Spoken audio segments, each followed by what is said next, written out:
พี่น้องปองป่ายผู้ติดตามทางเพจ Facebook เสียงอึ่งได้เลยแชร์แนวป้ามื้อนี้มอกมื้อนี้คือหน้าแต่ว่าพี่น้องเพราะจนว่า7:30แล้วหมอกยังหนาลื่นตื้นอยู่นั้นเนี่ยหน้าอยู่พี่น้องพระเพิ่นมาบิณฑบาตค่อยบ่ได้ใส่บาตรนำเพิ่นจะพนิดใส่แล้วฝากลงถอไปแล้วมอกหน้าก็โอ้จะได้ตื่นขึ้นมาอย่างมื้อเช้ามอกสิหน้ากว่านี้เนาะหมอกหนาจังพอปนิดใส่บาตรยามเช้าซุมื้อเฮ็ดบุญให้พวกเราตุยไปต้องได้มือแล้วเราก็ใส่บาตรให้พวกเราซุมื้อยันพวกบ่ได้กินว่าซั่นว่านะถ้าก้อยตายแล้วเมียสิใส่บาตรให้คืนนี้บ่เนาะ ว่าหมอกังพี่ข้าวจานผ่านพี่น้องเดี๋ยวอันนี้บ้านค่อยอันนี้ส่วนป่าค่อย บ่ได้ตัดหญ้าจักเสียแล้วแต่บ่ได้สิดาค่อยเด้อค่อยเหาะค่อยนำเหาะแลนเหาะแลนฮอนโอ้ยหมอกเป็นมันเหมือนกับเกล็ดเป็นเกล็ดเลยนะพี่น้องป๊าดคันตื่นแต่เช้าอย่างนี้สิบ่เครียดหลายกว่านี้ติถ้าเป็นตอนใหญ่แม่นหิมะว่าต่อไป อุ้ยบ่ได้ปิดไฟโทรบอกลูกปิดไฟบ้านก่อนสิประจรดงเท้าอีกแล้วสิเดินทางอีกแล้วมื้อนี้ก็ได้ไปเดินทางบรรยากาศการเดินทางยามมื้อเช้าพี่น้องอันนี้หิมกุดปองนะสวยงามพารามเป็ดโอ้ยแดดออกแล้วแดดออกหมอกก็เริ่มจางพี่น้องเอ๋ย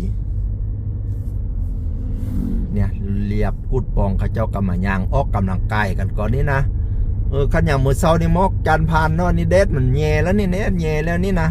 โอ้ยคันหมอกหลายๆจังซี่เด้อขึ้นภูบ่บิดตอนนี้ก็ยังเห็นหมอกนี่เนี่ยนะ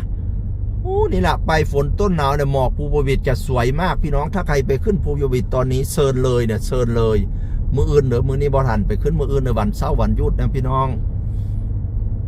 รอบกุดป่องครับบรรยากาศรอบกุดป่องครับผม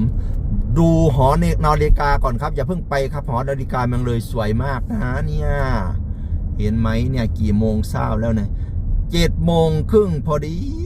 ดีเนี่ยไม่ได้โตหกดอกดวงนะเนี่ย 7:30หอนาฬิกาเมืองเลยพี่น้องโอ้กลับมาแต่เช้านี่มอกสิข้าวกว่านี้อยู่เนาะค่อยมาช่วยพอโพดตะเวนมันแย่แล้วตรงไปก็สิเป็นตลาดแหล่งบ้านติ๋วพี่น้องแต่อย่างมื้อเช้าเขาเจ้าก็ค่ายกันก่อนนี้นะอยู่มองจอดรถนะสิมีกับเขาอย่างมื้อเช้าอันนี้จวนท่านผู้ว่าราชการจังหวัดครับผมเมืองเลยเราเป็นเมืองเล็กๆเมืองที่สงบไม่วุ่นวายสายผงเซเว่นอันนี้นะเซเว่นเนี่ยเซเว่นเก่าแก่ ความจริงเซเว่นอยู่ข้างในเด้อนี่นะอย่าเข้าใจว่านี่เป็นเซเว่นเด้อเซเว่นอยู่ข้างในพุ่นนะบุรังก็ว่าเซเว่นเนี่ยมันตึกเก่าคักแท้ตึกโบราณพี่น้องอันนี้ก็มีตึกโบราณอีกเนี่ยสุขศาลาโบราณเนี่ยเห็นบ่อันนี้ก็ตลาดอย่างมื้อเช้าตลาดแหล่งสิอยู่มุมนี้นี่นะวันนี้เราจะไปไหนกันดีนะเดี๋ยวติดตามคลิปต่อไปนะครับว่าไปไหนกันดีแต่ไม่ได้ตาม3 ล้อคันนี้ไปหรอกสำนี้ละสวัสดีครับ